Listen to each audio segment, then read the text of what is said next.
I lost a child recently. And for context, what I mean by that is I've lost the same weight as a child, 10 stone over the last 2 years. If I get a round of applause. Thank you very much.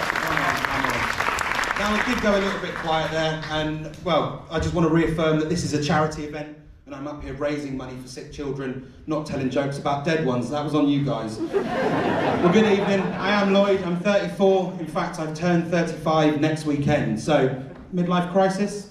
It's reassuring to know I'm going to die at 70. And with the life I've led, it's probably not far wrong. I've been quite bohemian. I'm what is referred to in the modern era as a functioning addict. It means I always have a vice, whether it's weed, work, wanking.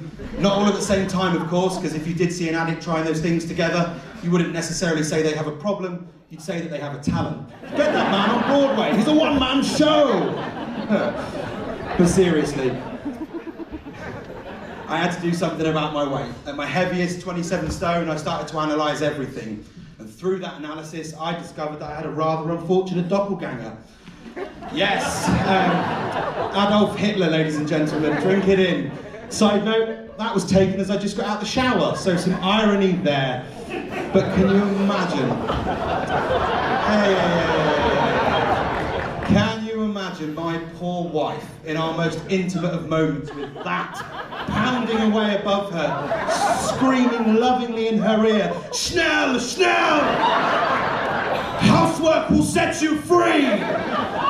For the thinkers. But look, it's easy to come up here and tell you about why I lost weight. How?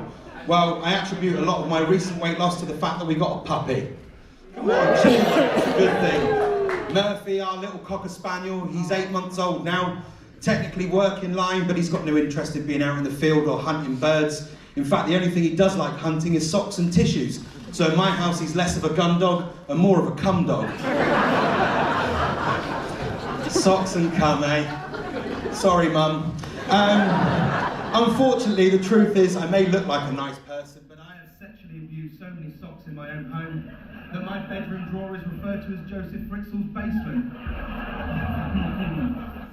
One of my socks actually had a promising career in puppetry, but now all of the casting agents say his performances are a bit stiff. He had a show reel one day that was compared to that of Sooty. It was renowned. But now his press shots resemble that of a falsely accused jihadist that spent 9 months in Guantanamo, covered in sticky filth and puncture wounds from the dog's teeth.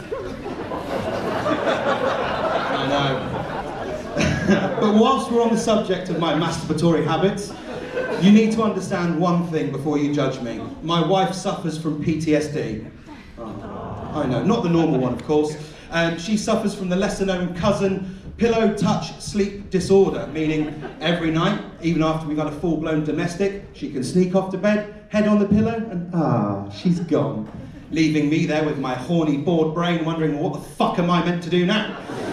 So, over our years of marriage, I have mastered a process and found that once my needs were met, it sparked a fierce internal conflict, philosophical, between mind and body, where my mind would say, you are aware of how many invisible deities just watch you disgrace yourself, and Christ man, your grandparents were watching.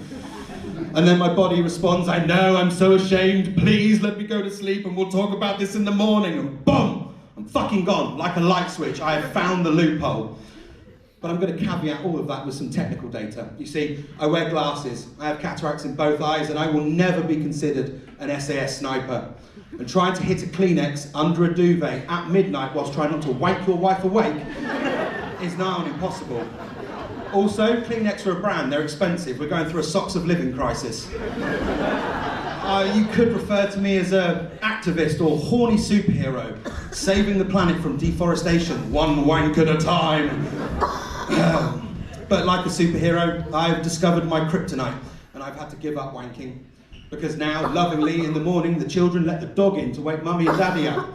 And instantly, he hurdles the bed, and down the side, the spunky spaniel sniffs out the lifeless body of an impregnated sock that I molested no less than 6 hours ago, and still moist.